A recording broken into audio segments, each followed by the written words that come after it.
In front of all my friends, my son proudly announced his special 70th birthday gift for me. But when I opened the box, the party went silent.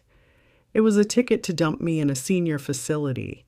They all witnessed my humiliation, but they were about to witness how a mother teaches her ungrateful son a lesson in respect.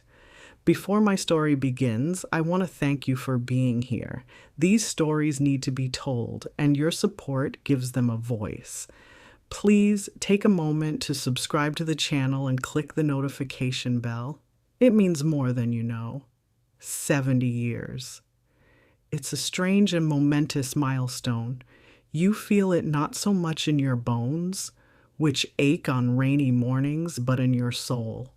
It's a quiet accumulation of memories, a library of laughter, tears, triumphs, and sacrifices. My late husband, Robert, always said that reaching 70 was a privilege, a testament to a life fully lived. As I stood in the center of my living room, surrounded by my church friends and neighbors, I tried to hold on to that sentiment. The room was filled with the warm scent of baked ham and my granddaughter Maya's favorite vanilla cake, a testament to a life I had built with love. My son Marcus had insisted on throwing this party. "No expense spared, Mom," he'd said with a wide, polished smile. "You only turned 70 once." His wife, Tiffany, a woman 20 years his junior with eyes as sharp and cold as diamonds, had echoed his enthusiasm. She drifted through my home, her silk dress rustling, a hostess in a house that wasn't hers, touching objects, my wedding china, Robert's favorite armchair, as if she were already measuring them for a new owner. A small, uneasy feeling had settled in my stomach, but I dismissed it as an old woman's foolishness. This was my son, the boy I had raised, the child for whom I had sacrificed everything. The moment came for gifts. I was presented with shawls, scented candles, and photo albums from my friends. Each one was a warm hug, a tangible piece of affection.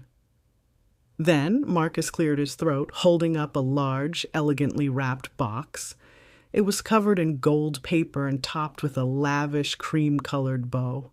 "And now for the grand finale," he announced, his voice booming with false cheer. "A gift to honor the woman who gave me everything. This isn't just a gift, Mom. It's a key to your future, a future of comfort, security, and relaxation. You've earned it." He placed the heavy box on my lap. The room fell into a respectful silence. Tiffany stood behind him, her hand on his shoulder, a small predatory smile playing on her lips. I felt 100 pairs of eyes on me, all waiting.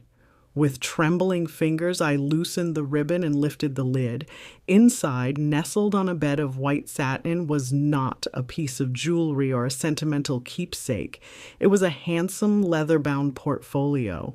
Confused, I lifted it out.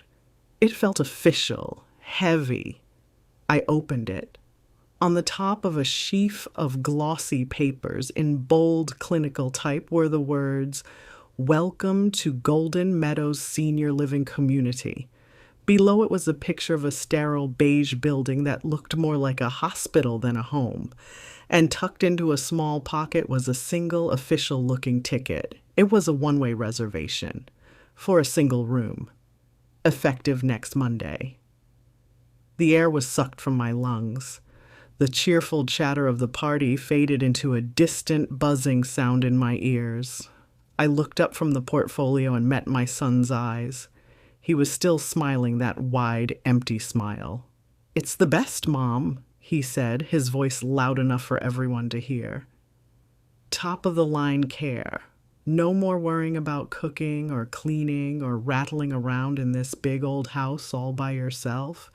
We've handled everything. This is our gift to you.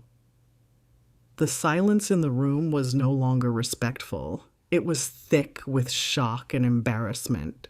My friends, my neighbors, the people who had watched me raise this boy stared, their faces a mixture of pity and horror. He hadn't just given me a ticket to a nursing home, he had publicly declared me obsolete, a burden, a problem to be solved and filed away in a place called Golden Meadows. He had taken my 70 years of life, of love, of sacrifice, and summarized them with a one-way ticket to my own obsolescence. Tiffany's smile widened. It was a victor's smile. But as I sat there with the weight of that portfolio in my lap and the eyes of my world upon me, they made a fatal miscalculation. They mistook my shock for surrender. They saw a frail, 70-year-old woman, not the daughter of a carpenter who taught her that a solid foundation is everything, and they had forgotten the most important lesson my late husband, a brilliant accountant, had ever taught me. Always read the fine print. The foundation of our family, the very house they were standing in, had a secret in its fine print that my son had never bothered to read. I closed the portfolio with a soft, definitive click. The sound cut through the suffocating silence. I looked at my son, and for the first time I didn't see the little boy whose scraped knees I had mended or the teenager whose heartbreaks I had soothed. I saw a stranger, a weak, cruel stranger who had let his greed and the woman beside him poison his soul. I rose to my feet. Every joint protested, but I stood tall, my spine as straight as the day I walked down the aisle with Robert. I held the portfolio not like a burden, but like a piece of evidence. I let my gaze sweep across the faces of my friends, offering them a small, sad smile of reassurance before finally letting it land back on Marcus. "Thank you, Marcus," I said, my voice not trembling, but clear and cold as ice, "for this clarification. You have made your feelings about my future abundantly clear." He shifted uncomfortably, the confident smile faltering. This was not the reaction he had expected. He had anticipated tears, perhaps a scene followed by a quiet, defeated acceptance. He had not expected this chilling composure. "Mom, it's for the best," he started, but I held up a hand to silence him. "The party's over," I announced to the room. My friends, understanding immediately, began to collect their things, offering me quiet words of support and angry glares in my son's direction. They filed out, each one touching my arm or squeezing my hand as they passed, a silent army of witnesses to this profound betrayal. Soon, it was just the three of us left in the living room, amidst the deflated balloons and the half-eaten cake. The festive atmosphere had curdled into something ugly and tense. "Now, Mom, don't be dramatic," Tiffany began, her voice dripping with condescension. "We did this because we love you. This house is too much for you, the upkeep, the taxes." "The house," I repeated softly, letting the words hang in the air. I walked over to the mantelpiece, my hand trailing along the cool, polished wood that Robert had installed himself. I picked up a silver frame photograph of him, his kind, intelligent eyes smiling out at me. "It's always been about the house, hasn't it?" "It's about your well-being," Marcus insisted, but his voice lacked conviction. He couldn't meet my eyes. He was staring at the floor, a guilty child. "My well-being," I mused. "You believe my well-being is best served by removing me from my home of 45 years, the home I built with your father, the home that is filled with every memory I cherish, and placing me in a facility to wait out my final days." I turned to face them, the photograph of Robert held against my chest like a shield. "You think I am useless, an obstacle to be managed, a line item on a budget sheet?" I paused, letting the weight of my words settle. "You have forgotten who I am, Marcus. You have forgotten who your father was. Robert was a meticulous man. He loved you, but he was not a fool.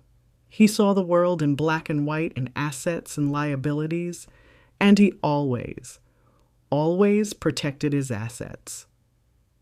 I set the photograph down and looked my son directly in the eye. The fear was beginning to dawn on his face. He was starting to realize that this was not a simple transaction. He thought he had handed me my future. In reality, he had just handed me a declaration of war. What my son didn't know was that the night before Robert passed away, he had made one final secret change to his will. A change so clever, so profound, that it made me the executor of not just his legacy, but of my son's entire future. And I was about to execute my duties with extreme prejudice. When the last of my friends had gone and the front door clicked shut, the silence that descended upon the house was a living thing. It was heavier than grief, colder than sorrow. It was the sound of a foundation cracking. My son, my only child, had tried to tear down the house of my life with me still inside it. For a long moment, I stood motionless in the wreckage of my own birthday party, the garish gold gift box sitting on the table like a monument to the ugliest moment of my life. But as the minutes ticked by, something inside me began to shift. The shock, the deep gutting wound of his betrayal began to cool and harden into something else. It was resolve, cold, clear, and unbending as steel. I had wept for my husband, I had wept for the state of the world, but I would not weep for the boy who had become this cruel, hollow man. Tears were a luxury, and I was no longer in the business of affording luxuries for Marcus. I did not sleep that night. I sat in Robert's armchair, the leather worn smooth from the years he had sat there, and I thought. I thought about the sacrifices, the sleepless nights, the scraped together tuition money, the boundless, unconditional love I had poured into my son. I saw it not as a waste, but as a debt he had now defaulted on. And my Robert, a man who understood numbers better than anyone, had taught me that when a debt comes due, you collect. The next morning, I did not stay in bed and mourn. I rose with the sun, showered, and put on my finest Sunday dress, a string of my mother's pearls, and a hat that meant business. I walked past the kitchen, ignoring the lingering smell of birthday cake, and went straight to my car. I drove not to the church to pray for my son's soul, but to the First Community Bank downtown to access my safe deposit box. The vault was cool and silent, a sanctuary of secrets and last wishes. The bank officer left me in the small private room, and I placed the long metal box on the table. Inside, beneath my marriage certificate, Robert's honorable discharge papers, and the deed to the house, was a single thick envelope made of heavy parchment. Yellowed with age, it had my name, Beatrice, written on the front in my husband's elegant script. He had given it to me on our 45th wedding anniversary, just a few months before he passed. His instructions had been simple and strange. Open this, Bea. Only if Marcus ever makes you feel small. My hands trembled as I broke the wax seal. At the time, I had thought his words were a product of his illness, a moment of confusion. Now, I saw them for what they were, a prophecy. Inside was not a revised will or a secret bank statement. It was a small, ornate key and a letter. My dearest Bea, if you are reading this, then my worst fear has come to pass. I have seen the weakness in our son, a yearning for easy things that his wife Tiffany encourages. I pray I am wrong, but I fear one day they will see you not as a mother, but as a gatekeeper to a life they feel they deserve. They will try to make you feel small, to make you feel like your time is over. I am writing this to remind you that it is not. This key is to an office I have rented for the last 20 years, Suite 4B in the old Pendleton building on Elm Street. Marcus has never known of it. It was my quiet place.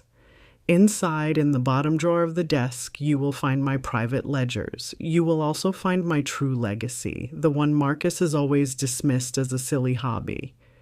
He sees only the house, the car, the numbers in a bank account. He never understood that true value, the kind that endures, is not always so easy to liquidate. Protect yourself, my love. Use the tools I have left you. Your strength has always been my greatest treasure. Forever yours, Robert. The tears finally came then, not tears of sorrow for my son, but tears of overwhelming love for my husband. Even from beyond the grave, he was still protecting me. The man of numbers had made one final perfect calculation. An hour later, I was standing in front of Suite 4B. The Pendleton was a lovely old building, and the office was small and quiet, just as Robert had described. It smelled of old paper, leather, and him.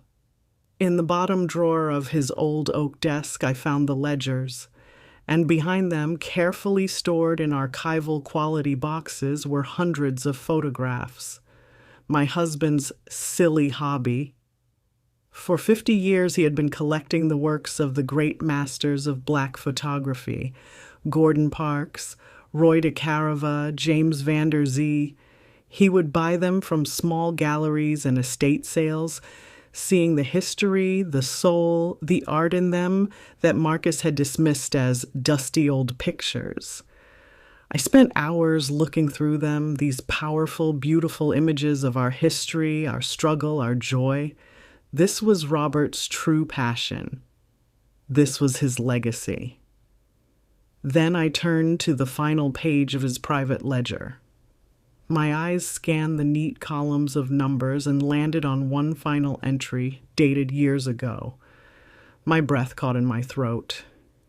It was a record of a substantial personal loan he had made to a young, ambitious man just starting out.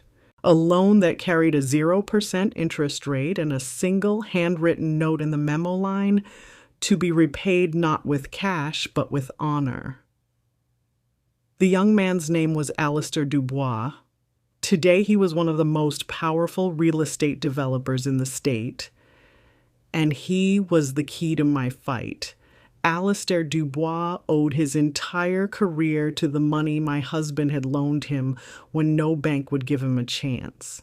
He thought that debt had been forgotten, a secret between him and the grave. He had no idea that I was about to walk into his gleaming corporate headquarters, lay that 30-year-old promise on his desk, and call in a debt of honor. My son wanted to put me in a home. I was about to show him that I could move mountains. The headquarters of Dubois Development was a towering monument of glass and steel that scraped the Charlotte sky. It was designed to intimidate, to project an aura of untouchable power. But as I walked through the cavernous marble lobby, I felt no fear. I was not there as a supplicant.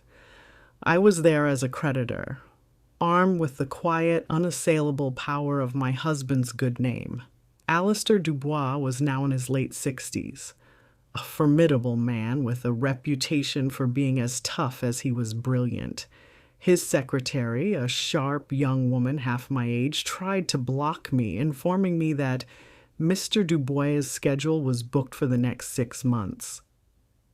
"Please tell him Beatrice Holloway is here," I said calmly. "Tell him it's regarding a personal matter on behalf of my late husband, Robert Holloway." The name worked like a magic word. Minutes later, I was being ushered into a corner office with a view that seemed to encompass the entire world. Alistair Dubois stood to greet me, his face a carefully constructed mask of polite curiosity, but I saw the flicker of apprehension in his eyes. He knew. "Mrs. Holloway," he said, his voice a deep baritone, "an honor. Please sit. What can I do for you?" "You can honor your debt, Alistair," I said, not sitting down. I opened my briefcase and took out a pristine copy of the ledger page. I placed it on the vast polished surface of his desk between us. He looked down at the paper. The polite mask fell away, replaced by a look of stunned recognition, followed by a wave of what looked like genuine shame. He sank into his chair, his eyes fixed on my husband's familiar handwriting. "Robert," he whispered. He made me promise I would never speak of it. He said it wasn't a loan, but an investment in our community. "It was," I agreed, "and he was right to invest in you. You've done remarkable things. Now, I need you to help me protect his other investments. His real legacy." I told him everything. The 70th birthday party, the gift box, the one-way ticket to Golden Meadows, his son's cruel ambition, and his wife's poisonous influence. As I spoke, Alistair's shame turned into a slow-burning fury. He wasn't just a businessman. He was a man from our community, a man who understood the sacredness of family and the ugliness of what Marcus was doing. "That ungrateful boy," he seethed, his hand clenched into a fist on the desk. "To do that to you, to the widow of the man who gave me my start. It is a dishonor of the highest order. Beatrice, my debt to Robert can never be fully repaid, but I will spend the rest of my life trying. My resources, my lawyers, my entire company, they are at your disposal. What do you need?" The dam of my composure finally broke, and a single tear of relief rolled down my cheek. I was no longer fighting alone. I had an army. "I need 3 things," I said, my voice steady again.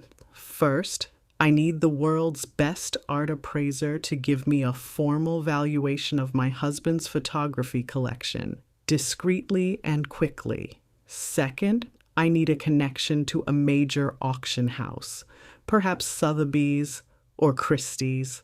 And third, I need your top legal team to draft the paperwork to create a charitable foundation." Alistair's eyes lit up with understanding and admiration. He was a chess player, and he saw the brilliant, devastating checkmate I was planning. "A foundation," he said with a slow, wolfish grin. "In Robert's name, I presume." "The Robert Holloway Foundation for the Arts and Cultural Preservation," I confirmed. "Its primary asset will be his collection. Its primary mission will be to provide scholarships to young, aspiring artists in our community." Over the next week, Alistair Dubois moved with the speed and force of a hurricane. The appraiser, a woman flown in from New York, was stunned by the collection, valuing it at a figure that made me gasp. It was worth more than 10 times the value of the house. The lawyers worked day and night, and the foundation was officially incorporated.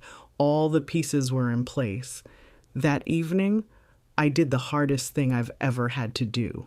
I picked up the phone and called my son.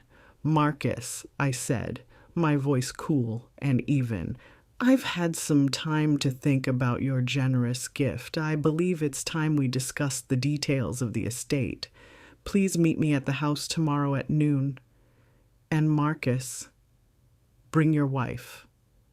He agreed, his voice smug and triumphant. He thought he had won. He thought I was finally surrendering to the inevitable. He was coming to the house to discuss the terms of my exile. He had no idea he was walking into his own financial execution. He thought he was coming to take possession of my home. He had no clue that he was about to be formally introduced to the Robert Holloway Foundation, the new rightful owner of everything he had ever wanted, and the dusty old pictures he'd mocked his entire life were about to become the judge, jury, and gavel of his inheritance. I prepared my home for their arrival, not as a mother, but as a general preparing a battlefield. Every object was positioned with intent. On the mantelpiece, I placed the silver frame photograph of Robert in the center, so his calm, wise eyes could watch over the proceedings.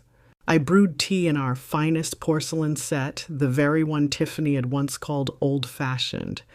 I wanted them to walk into the world they had tried to destroy and see it one last time in all its defiant dignity. They arrived at noon, precisely. Their smugness was a palpable force in the room. My son, Marcus, carried himself with the air of a man performing an unpleasant but necessary duty. Tiffany, however, was practically glowing, her eyes darting around the room, appraising the furniture. In her hand she carried the glossy Golden Meadows brochure, ready, no doubt, to detail the amenities of my new prison. "Mom, I'm glad you're being sensible about this," Marcus said, avoiding my gaze. "We can discuss this calmly." "Yes, Beatrice," Tiffany added, her voice as sweet as poison. "We brought all the paperwork. You'll see how lovely it is. No more worries. We'll even visit you on Sundays." I said nothing. I silently gestured for them to sit on the sofa opposite Robert's armchair. I sat, poured their tea, and waited. The silence, my calm, unnerved them more than the screaming and tears they had clearly expected. "So, Mom," Marcus began, but I raised a hand. "You first," I said softly. "I want to hear everything you have to say." It was an invitation they accepted with relish. Tiffany took the lead, her words a torrent of false sympathy. She spoke of my safety, the burden of this large house, and how much peace of mind they would have knowing I was under 24-hour supervision. Marcus chimed in with unconvincing phrases about my health and how difficult it was for him to see me all alone. I listened without interruption. I let them spin their web of lies, their greed disguised as concern. I watched as they, word by word, built their own trap. When they had finally exhausted themselves, silence fell once more. "Are you finished?" I asked. They both nodded, pleased with their performance. "Good," I said. "Before we discuss my future, I think it's important to clarify the past, specifically your father's legacy." I stood and walked to the wall where one of Robert's photographs hung. It wasn't the most valuable, but it was my favorite. A simple black and white print by Gordon Parks. A black woman and her daughter, standing with immense dignity before a department store window, looking at mannequins dressed in clothes they could never afford. "Your father bought this print in 1968, I said quietly. "He said he saw his own mother in that woman. He saw strength, resilience, and unbroken dignity. To him, this wasn't just a picture. It was a story. Our story." Marcus looked confused. "Mom, I don't see what this has to do with you never did," I answered. I turned back to them. "You and Tiffany see a house, furniture, a bank account. Robert saw a legacy, and he took steps to protect it." Tiffany sighed with theatrical impatience. "Beatrice, we don't have time for a history lesson. What do these dusty old pictures have to do with anything?" I looked at her, and for the first time all day a smile touched my lips. It was a cold smile. "My dear," I said, "these dusty pictures aren't just part of the estate. As of yesterday, they are the estate." At that moment, the doorbell rang. I didn't flinch. I had been expecting it.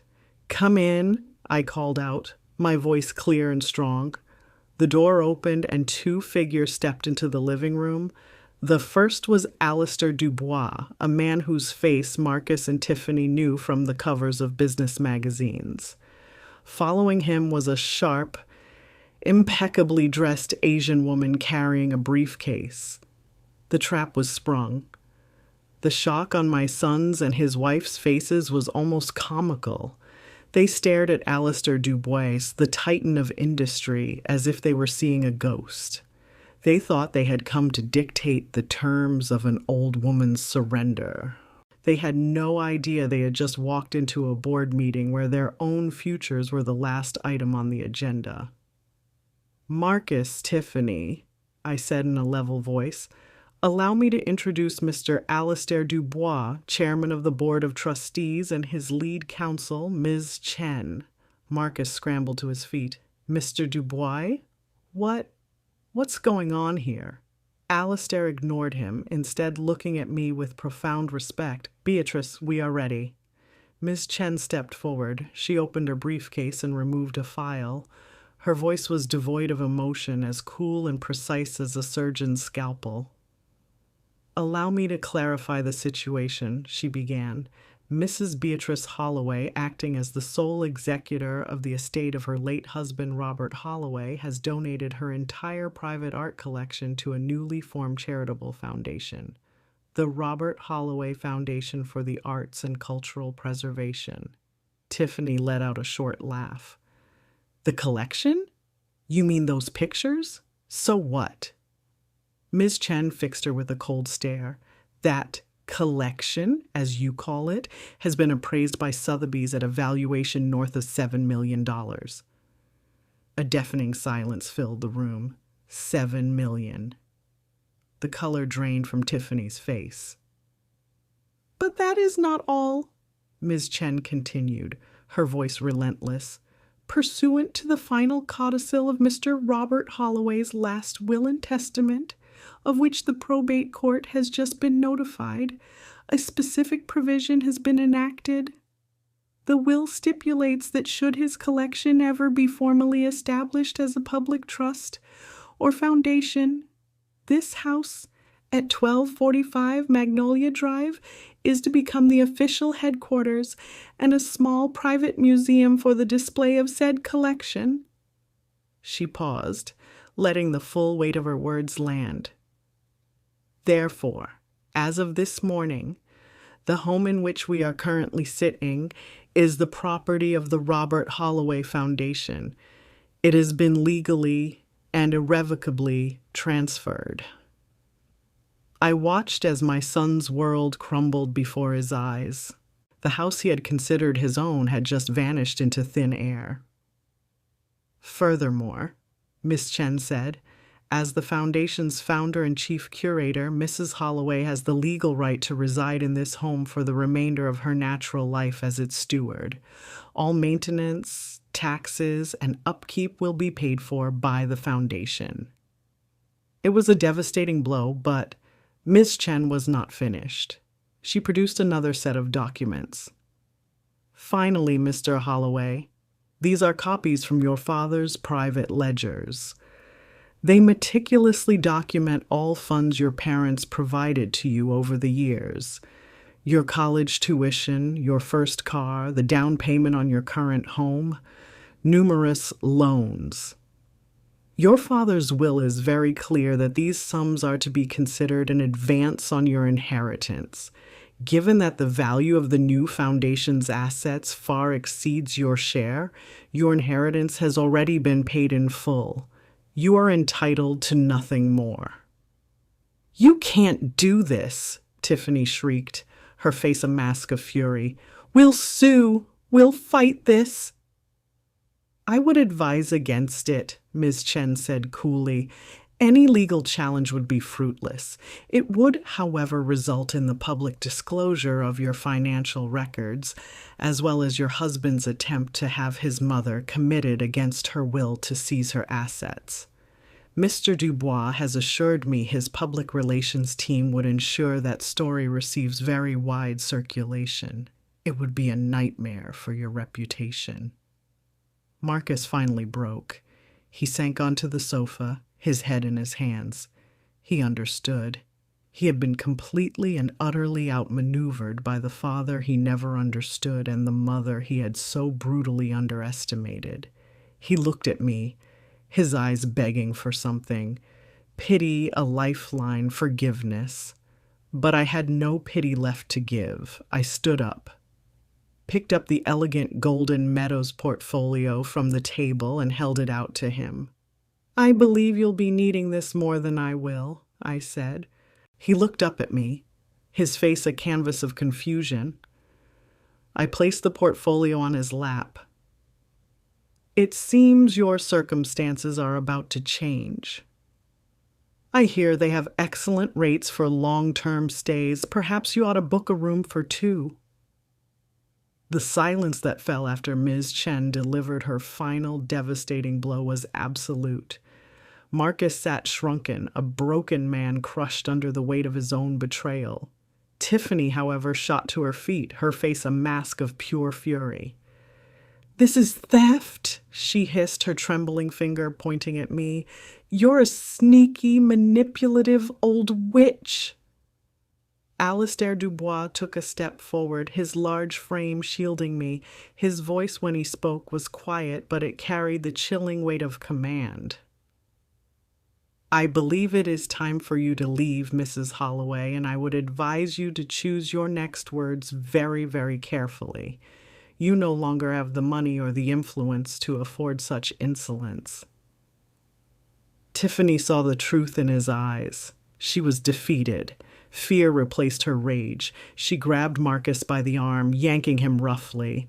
"Get up, Marcus, we're leaving." He rose like a marionette with its strings cut, his eyes vacant and unseeing. They walked out without another word, leaving a poisonous trail of greed in their wake. I watched them go, and I felt no triumph. Only a profound, hollowing sadness for the boy I had once known. When the front door clicked shut, Alistair turned to me, his expression softening. Ms. Chen was already discreetly packing her briefcase. "Beatrice," Alistair said, his voice rumbling with respect, "your husband was a brilliant man, but I dare say he underestimated his greatest asset, you." "I just did what Robert taught me to do," I replied, my voice a little shaky now that the adrenaline was fading. "Protect the legacy." After they left, I was alone again in my house, but the silence was different now. It was not the silence of a tomb, but the quiet of a sanctuary. I had fought the dragon that had invaded my home, and I had won. But there was an ache in my heart that no victory could soothe. To save my life's work, I had to formally acknowledge that my only son was lost to me. I walked through the rooms, touching the familiar objects, and I mourned him. I mourned the little boy with scraped knees and the teenager with a hopeful heart. I mourned the man he was supposed to become. The next days were a blur of purposeful activity. The Robert Holloway Foundation was no longer just a legal strategy, it was my new life's work. Alistair's team helped me convert one of the large upstairs bedrooms into a proper office and archival space. The first order of business was to catalog every single one of Robert's photographs. I spent hours with them, each image telling a story. I held our history in my hands, in the powerful, defiant, and joyful faces captured by geniuses. It was a healing process. With every photo I cataloged, I felt more connected to Robert, and the wound of my son's betrayal began to scar over, turning into something I could live with. One afternoon, while going through one of the last boxes, I found an old, leather-bound photo album I hadn't seen in years. It wasn't part of the formal collection. It was our family album. I flipped through the pages, seeing a life of birthday parties, Christmases, and summer vacations. And then I saw it. A photograph of Marcus, age 5, sitting on Robert's shoulders. They were both laughing, their heads thrown back in pure, uncomplicated joy. The boy in that picture was so full of light, so innocent. How had he become the stranger who had tried to cast me aside? Holding the photograph of the smiling boy he once was, a painful clarity settled over me. My legal battle was over, but my personal one was not. The foundation could preserve the past, but I had to deal with the present. There was one last conversation we needed to have, not a battle of wills, but a final, quiet severing of a bond that was already broken. 2 weeks later, Marcus came to see me. He came alone. I had heard through the neighborhood grapevine that Tiffany had left him the day after the confrontation. her loyalty as shallow as her soul. He looked terrible. He was unshaven, his clothes were rumpled, and the arrogant confidence he had worn like a suit of armor was gone, leaving behind a frail, defeated man. He stood on the porch, unable to meet my eyes. "Can I come in, Mom?" he asked, his voice hoarse. I led him into the living room. The room that had been the stage for his betrayal was now the headquarters of my rebirth. Boxes of archival materials were neatly stacked, and the Gordon Parks photograph hung proudly in its place of honor. He stumbled through a pathetic, rambling apology full of excuses about debts and Tiffany's influence. He said he didn't know what he was thinking. He was a cornered animal, trying to talk his way out of the cage he had built for himself. Finally, he got to the real reason he was there. "I'm in trouble, Mom," he whispered, his eyes finally looking up at me, filled with a desperate, childish plea. "Tiffany took everything. I might lose my house. I just need a little help, a loan, just to get back on my feet." I listened, and I felt a profound sense of finality. The love I had for my son was a deep and ancient thing, but it was like a limb that had been crushed beyond repair. It could not be saved. "No, Marcus," I said, my voice gentle but firm. There was no anger left, only a sad resolve. He flinched as if I had struck him. "No. No. The money you speak of is not mine to give. It belongs to the foundation. It belongs to the community. It belongs to your father's legacy. And I will not steal from his legacy to patch the holes in your character." I stood up, signaling the end of the conversation. "I mourn for the little boy in the photographs, Marcus. I will always love him, but the man he became, that man is a stranger to me. I forgive you, not for your sake, but for mine. I forgive you so I can be free of the anger, but forgiveness and trust are two very different things. You must find your own way now. You must build a life you can be proud of, brick by brick, just like your father did, without shortcuts." I walked him to the door. He was crying silently now. He looked at me one last time, hoping for a reprieve, a sign of weakness. He found none. I closed the door, and I did not look back. 6 months later, the house was filled with life. The Robert Holloway Foundation was hosting its first ever scholarship awards ceremony. The rooms were filled with bright, talented young artists, proud family members, and community leaders. Alistair was there, beaming like a proud father. My church friends were serving cake. My home was no longer a quiet house of memories, but a vibrant, thriving center of hope and creativity. I stood by the mantelpiece, watching a gifted young photographer tearfully accept a scholarship that would change her life.